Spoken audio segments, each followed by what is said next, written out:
नमस्कार विद्यार्थियों साथियों, आज की क्लास में आप सभी का वेलकम है।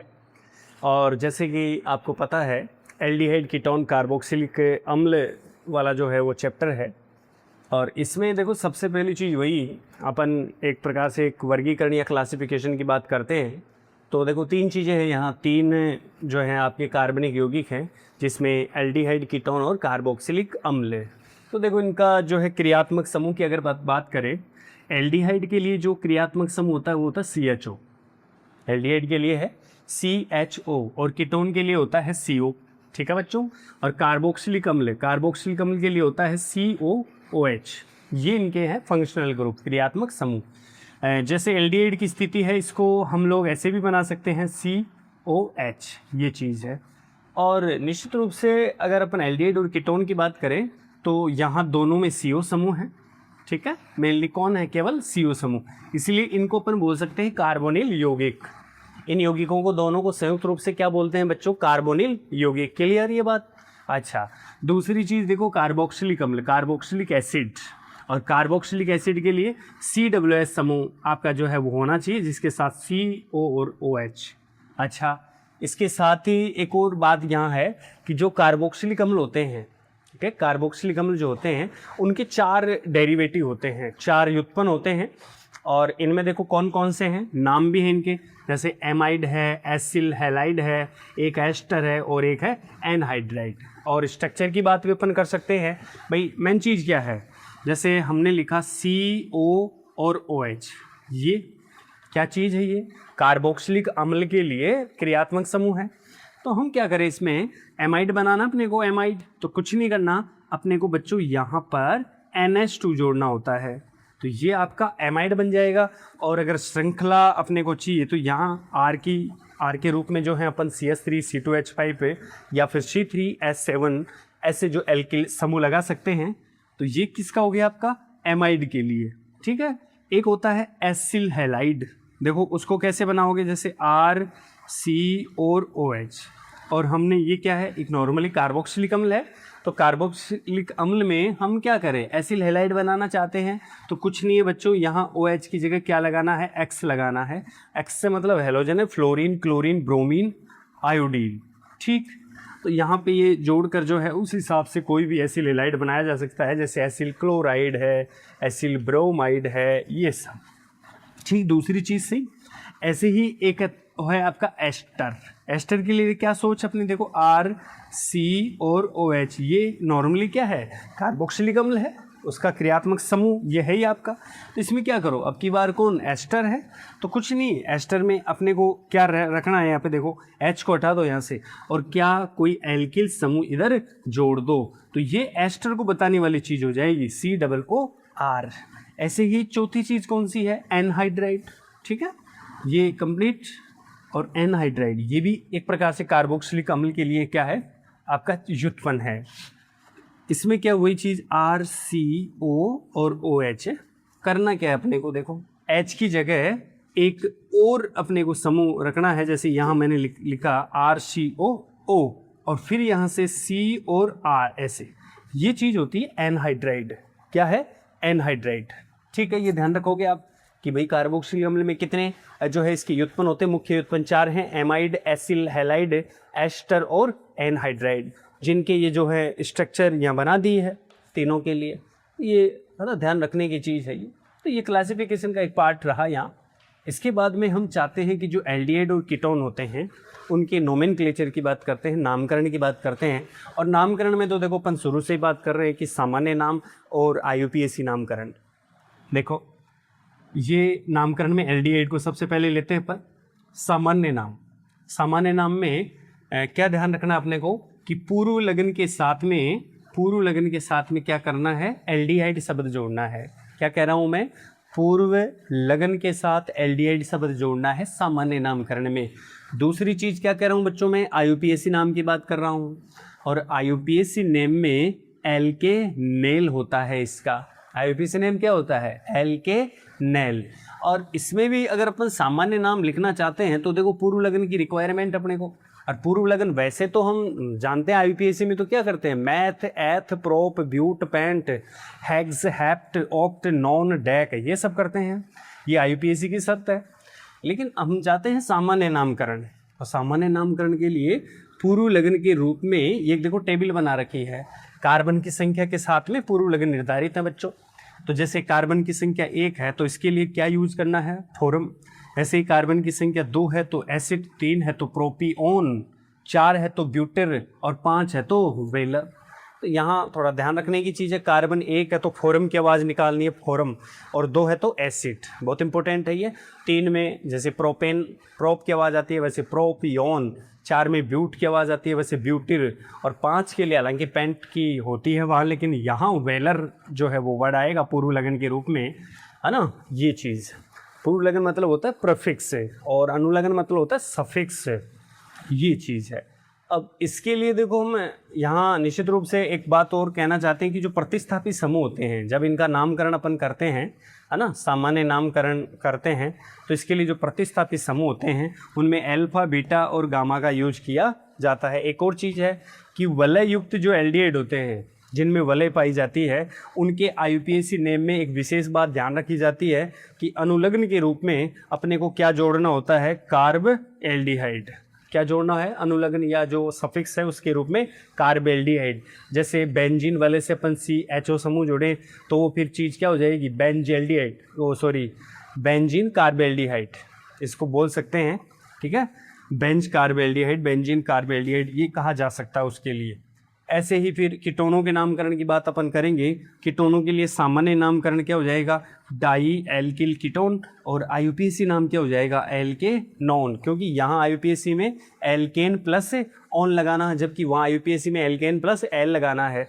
तो इनमें IUPAC में एल्डिहाइड में एल आता है और कीटोनों की IUPAC में ऑन लगता है। ये जानते हैं अपन, ये 11th क्लास में भी आप पढ़ रखे हो सब। तो सामान्य नामकरण वहाँ थोड़ा अलग है एल्डिहाइड के लिए, यहाँ थोड़ा सा अलग है, डाई एल्किल कीटोन, ठीक है। ऐसी स्थिति अपने को ध्यान रखनी है। ये भी बात अपन करना चाहते हैं कि जो कार्बोनिल समूह हैं, जो CO समूह होता है उसकी स्ट्रक्चर क्या होती है और कक्षक की आरेख क्या होता है, ये सब चीज़ें हम समझना चाहते हैं। लेकिन इससे पहले अपन नामकरण के लिए कुछ एक एग्जाम्पल्स की अगर बात कर लें तो बेटर रहेगा। देखो ये हमने कर ही लिया कार्बोक्सिलिक अम्ल, देखो इनके लिए कुछ एग्जाम्पल्स की बात करते हैं बच्चों। क्या है, एक तो जैसे ये आपका एल्डिहाइड है उसके लिए चलते हैं, और जैसे फॉर एग्जांपल हम चाहते हैं कि भाई अपने पास ये है CH, इसको पूरा लिख देता हूँ मैं, HCHO, क्लियर। एक कार्बन का एल्डिहाइड है जिसमें एक कार्बन पाया जाता है। तो बच्चों सामान्य नाम जब मैं लिखूंगा तो एक कार्बन के लिए किसकी घंटी बजाऊंगा मैं, फोरम की, है ना। तो एक काम तो पक्का कर लिया कि सामान्य नाम जब मैं रखूंगा तो फोरम लगाऊंगा, कॉमन नेम, सामान्य नेम, तो फोरम लगाना है। और साथ में ये कह रहा है कि पूर्व लगन आपने रख दिया, हाँ सर फोरम लगा दिया, उसके क्या जोड़ना है, एल्डिहाइड। यहाँ अनुलग्न के रूप में एल्डिहाइड आएगा तो form plus aldehyde is equal to क्या हो जाएगा बच्चों, फॉर्मेल्डिहाइड, है ना। सीखने की चीज़ ये, फॉर्मेल्डिहाइड, क्लियर है, फॉर्मेल्डिहाइड, बहुत आसान। IUPAC भी चाहिए, साथ में IUPAC भी देख लो। चलो IUPAC देखो क्या है। IUPAC में देखो एक अपने रूल होते हैं कि जब कार्बन का नंबर 1 होता है तो मैथ के हिसाब से अपन नाम करते हैं। तो अपन क्या करेंगे इसमें, जैसे कार्बन 1 है तो कार्बन के 1 के हिसाब से मैथेन की आवाज़ आएगी, और इसके लिए जो IUPAC में जो इसका सफिक्स होता है, अनुलग्न होता है, वो क्या होता है, एल होता है, एल। तो इससे क्या बन जाएगा, ये मैथेनेल, है ना, नै और ए क्या बन गए, मैथेनेल, IUPAC हो जाएगी बच्चों। इसके बाद में दूसरा एग्जाम्पल और देखो, अपने पास है CH3CHO, दोनों ही नाम चाहिए अपने को, तो सामान्य और IUPAC। तो पहले मैं सामान्य लिख रहा हूँ, 2 कार्बन से बजाओ घंटी, किसकी बजेगी, यहाँ देखो, ये साधारण के हिसाब से सामान्य, 2 कार्बन को एसिड बोलते हैं क्या, हाँ जी। तो क्या हो जाएगा, एसिड प्लस क्या जुड़ जाएगा, एल्डिहाइड, तो क्या नाम हो जाएगा, एसिटेल्डिहाइड, सही है, एसिटेल्डिहाइड, ये नेम हो जाएगा इसका। कौन सा नाम है ये? साधारण है, कॉमन नेम है ये। आईयूपीएसी में तो कहना ही यह है, आईयूपीएसी नामकरण का तो तरीका हम जानते हैं कि क्या करते हैं, सबसे लंबी श्रृंखला का चयन करते हैं और जिधर क्रियात्मक समूह होता है उसको 1 नंबर दिया जाता है, उसके बाद यहाँ 2 नंबर होता है, नहीं? तो इस प्रकार से जो है इसका जो नाम हो गया आईयूपीएसी वो बन जाएगा बच्चों एथेनेल। क्लियर? एथेन प्लस एल बराबर एथेनेल। ऐसे ही मान लो और ज़्यादा है, जैसे कार्बन का नंबर जैसे आप बढ़ाते जा रहे हो, CH3 CH2 CHO, तो ये यहाँ से क्या करोगे? 3 कार्बन के लिए किसकी आवाज़ आती है? प्रोपियोन की। तो क्या नाम हो जाएगा? प्रोपिओनेल्डिहाइड। क्लियर? ये संधि कर दो इसमें, जैसे हिंदी में करते हो ना वैसे, है ना, दोनों को मिला दिया गया, तो ये हो गया प्रोपियोनेल्डिहाइड। आईयूपीएसी में तो कोई समस्या ही नहीं है, 1 2 3 नंबरिंग कर लो। तो इसका नाम 3 के हिसाब से 3 से घंटी बजाओ, प्रोपेन की बजेगी, और एल लगाओगे तो क्या बन जाएगा? प्रोपेनेल। क्लियर? इसी टाइप से और भी जो है इसके ये बनाए जा सकते हैं। और जब इनमें प्रतिस्थापित समूह आ जाते हैं नंबरिंग उसमें, तो अल्फा बीटा गामा के हिसाब से इसकी नंबरिंग कर लेते हैं। और ये इसमें दे रखा है, वलयुक्त जो एल्डिहाइड होते हैं उनके आईयूपीएसी नेम में अनुलग्न के रूप में कार्बोएल्डिहाइड लगाना पड़ता है। ठीक है, तो ये हमको ध्यान रखना ही है, इसमें कोई दिक्कत ही नहीं है। फिर बात कीटोन की थी। कीटोन क्या करना चाहता है? देखो, कीटोन में 2 चीज़ें, सामान्य नाम तो क्या है? डाई एल्किल कीटोन, और आईयूपीएसी नाम क्या रहेगा इसका? एल्केनॉन। एक जनरल सोच अपनी, ठीक है। पर उसके अंदर जैसे एल्केनॉन है तो प्रतिस्थापित समूह होंगे तो उसके अनुसार क्या हो जाएंगे? आईयूपीएसी के जो रूल होंगे उसके अनुसार नाम कर लिया जाएगा। देखो,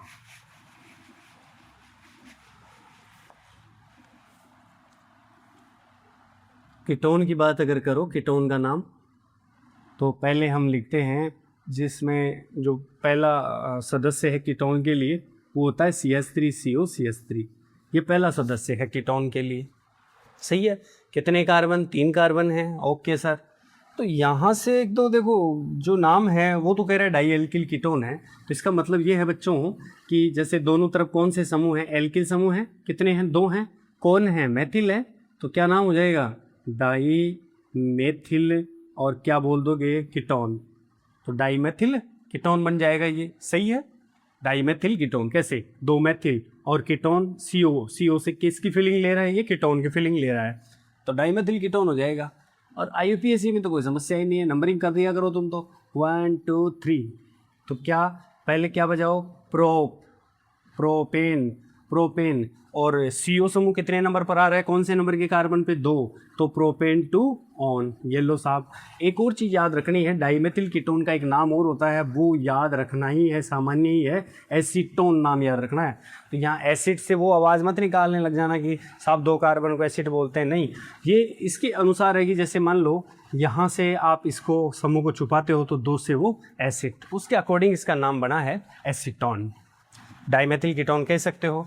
और भी अगर कोई है, जैसे मान लो और अदर CH3 CH2 है ना, CO और इधर CH3 लगा दिया, इसके अनुसार भी बनाया जा सकता है। तो इसमें क्या करो, हालांकि सेम है तो डाई एल्किल कीटोन लगा लिया, लेकिन अलग अलग हैं तो फिर अलग अलग के हिसाब से बात कर लो, क्योंकि इसका हो सकता है कि जैसे एल्किल है ना, एल्किल अलग भी तो हो सकते हैं ना बच्चों, तो एल्किल कीटोन भी बोल सकता हूँ, क्योंकि हो सकता है वो एथिल मेथिल हो। और जो अल्फ़ाबेटिक जो नंबरिंग है, अल्फ़ाबेटिक नंबरिंग के हिसाब से कर लो। जैसे एथिल में E आता है, मेथिल में क्या आता है? M आता है। अल्फ़ाबेट में E पहले आता है या M पहले आता है? E पहले आता है। तो क्या हो जाएगा इसका नाम? एथिल। फिर क्या कर दूँ? मेथिल। और क्या कर दूँ? कीटोन। तो ये सेम जो फंडा है वो कीटोन वाला फंडा ही आपका ईथर में भी काम आता है। तो इस प्रकार से और भी इसका आईयूपीएसी नेम भी आप कर सकते हो, पर आईयूपीएसी में ध्यान रखना नंबरिंग इधर से करनी पड़ेगी, 1 2 3 और 4। तो इसके हिसाब से देख लो, आप क्या करो, 4 से बजाओ घंटी, क्योंकि आईयूपीएसी में तो एल्केन के हिसाब से बात करते हो। तो क्या हो जाएगा? ब्यूटेन। क्या करूँ? ब्यूटेन कर देता हूँ। और कितने नंबर पर ऑन है? 2 पे, तो ब्यूटेन टू ऑन। तो और भी जो है अदर एग्जाम्पल्स एनसीईआरटी की बुक में दे रखे हैं, वो आप लोग सॉल्व करते जाओ। तो ये इसका नामकरण हो गया। लेकिन एक और चीज़ इसके साथ में रही बच्चों, वो है कार्बोनिल समूह की स्ट्रक्चर की बात करें, और ये कक्ष के आरेख होता है कार्बोनिल समूह के लिए। तो ये भी अच्छी चीज़ है, क्योंकि ये कॉन्सेप्ट समझ में आता है तो अपने को ये जो एल्डिहाइड कीटोन हैं या जो कार्बोक्सिलिक अम्ल हैं, इनकी रिएक्शन जो हैं उनमें दिक्कत नहीं आती है। जो रासायनिक अभिक्रियाएं होती हैं, जो केमिकल प्रॉपर्टी होती है, उनमें समस्या कम रहती है। चलो इसकी बात भी अपन करते हैं। ये क्या चीज़ है? तो यहाँ से कार्बोनिल समूह की स्ट्रक्चर देखो भाई, कार्बोनिल समूह CO है, इसको ऐसे भी बनाया जा सकता है CO, क्लियर। और यहाँ से कोई कह दिया R और इधर से R, सेम ही चीज़ है। और निश्चित रूप से देखो यहाँ कार्बन और ऑक्सीजन में एक विशेष बात क्या है कि कार्बन और ऑक्सीजन में ऑक्सीजन ज़्यादा विद्युत ऋणात्मक एलिमेंट है ना। इसकी इलेक्ट्रोनेगेटिविटी क्या होती है बच्चों? ज़्यादा होती है। और जिसकी इलेक्ट्रोनेगेटिविटी ज़्यादा होती है, बात समझ रहे हो, विद्युत ऋणता इसकी ज़्यादा और कार्बन की कम है, तो विद्युत ऋणता ज़्यादा होने की वजह से बॉन्ड के इलेक्ट्रॉनों को अपनी ओर खींचने के चक्कर में क्या होगा? अंतर है विद्युत ऋणता में। तो ये जो पाई बॉन्ड है कमज़ोर है, कमज़ोर पाई बॉन्ड होने की वजह से क्या होगा? ये टूटेगा, कमज़ोर है बॉन्ड तो टूटेगा। तो देखो रिजल्टेंट क्या होगी चीज़? R और यहाँ से C और ये R डैश, ये तो कोई एल्किल समूह है। तो यहाँ रिजल्टेंट अपने को मिला O, और ये ऑक्सीजन पे माइनस, और कितने लोन पेयर हैं? 3। ऑलरेडी पहले कितने लोन पेयर हुआ करते थे? 2। तो पाई बॉन्ड के इलेक्ट्रॉन और आ गए तो 3 लोन पेयर हो गए, सही। और ये कार्बन कैसा हो गया? पॉजिटिव। एक और चीज़ यहाँ याद रखी जा सकती है, क्या? कि जो कार्बन है, ये कार्बन जो केंद्र है वो धनावेशित है। इस वजह से बच्चों आप इसे ये कह सकते हो कि कौन है ये? तो मैं इसको कह सकता हूँ कि ये है इलेक्ट्रॉन स्नेही केंद्र कह सकता हूँ, सही है, इलेक्ट्रॉन स्नेही केंद्र, ठीक है, दिख रहा है ऐसा। और देखो इसको क्या बोले बच्चों? इसको बोलो नाभिक स्नेही, जहाँ इलेक्ट्रॉन की अधिकता होती है। नाभिक स्नेही केंद्र जाते कहाँ हैं? जहाँ इलेक्ट्रॉन की कमी होती है। बात समझ रहे हो? इलेक्ट्रॉन स्नेही कहाँ जाते हैं? इलेक्ट्रॉन से स्नेह करने वाले होते हैं E पॉजिटिव, और नाभिक स्नेही NU माइनस। तो ये नाभिक स्नेही केंद्र के रूप में काम करेंगे भाई दोनों, सही बात है ऐसे। और इसमें एक गुण है ध्रुवता का गुण, ध्रुवीय नेचर है, और वो दिख ही रही है ध्रुवीय नेचर, है ना ये चीज़। तो ये चीज़ अपने को ध्यान रखनी पड़ेगी कि भाई इसमें ध्रुवता है, जिसकी वजह से रिएक्शन में भी जो है ये काम करती हैं चीज़ें, रासायनिक अभिक्रियाओं में भी। दूसरी चीज़ इसमें थी कक्षकीय आरेख, है ना। जो ऑर्बिटल का जो आरेख है वो किस प्रकार से बनाया जाता है? तो इसमें देखो सिंपल सी चीज़ ये, आप इसको नोटिस करो कि कार्बन है अपना, कितने देखो सिग्मा बॉन्ड और सिग्मा बॉन्ड। देखो सीधी बात करें तो अगर जब 3 सिग्मा बॉन्ड होते हैं बच्चों, तो हाइब्रिडाइजेशन कौन सा होता है? हमने पढ़ रखा है sp2। sp2 का मतलब क्या हो गया? एक S और 2 P ऑर्बिटल आपस में, है ना, संयुक्त होकर क्या बनाते हैं? 3 नए संकरित कक्षकों का निर्माण करते हैं। और ये स्थिति देखो यहाँ बता भी रखी है, ठीक है ना। ये स्थिति यहाँ हमने बता भी रखी है कि देखो कार्बन है और इसमें 3 sp2 संकरित कक्षक, 1, 2 और 3 sp2 संकरित कक्षक हैं, ठीक है। और ये सामान्य ऑर्बिटल p ऑर्बिटल है डंबलाकार शेप में, इधर भी p ऑर्बिटल है जो कि ऑक्सीजन के पास है। तो कार्बन और ऑक्सीजन में जो सिग्मा और पाई बॉन्ड का बनना है उनको कक्षकों से बताया है भाई। जैसे एक 2 बॉन्ड तो जो हैं, जैसे sp2 संकरित कार्बन है, sp2 संकरित कक्षक हैं आपके कार्बन के, तो 2 तो क्या होंगे? एल्किल समूह को जोड़ने में काम आएंगे, है ना। ये R और R डैश, इनको जोड़ने में 2 कक्षक तो वो काम आ जाएंगे आपके 3 में से। एक क्या होगा? सिग्मा बॉन्ड बनाएगा ऑक्सीजन के साथ, है ना, ओवरलैप करके, ऑक्सीजन के ऑर्बिटल के साथ ओवरलैप करके क्या बनाएगा? सिग्मा बॉन्ड बनाएगा। और जो एक और चीज़ रही, इसका जो p कक्षक है ऑक्सीजन का, वो इसके p कक्षकों के साथ ओवरलैप करेगा, लेकिन वो जो ओवरलैपिंग होगी ना, वो पार्श्वीय ओवरलैपिंग होगी, पार्श्व अतिव्यापन होगा। और पार्श्व अतिव्यापन की वजह से कौन सा बॉन्ड बनेगा हम जानते हैं, 11th क्लास में आपको बताया गया है, और वो बनता है पाई बॉन्ड, सही है। तो सिग्मा बॉन्ड एक तो ये, तो सिग्मा बॉन्ड में तो अक्षीय अतिव्यापन होता है, जबकि जो पाई बॉन्ड होता है उसमें कौन सा? पार्श्व अतिव्यापन होता है, साइड ओवरलैपिंग होती है।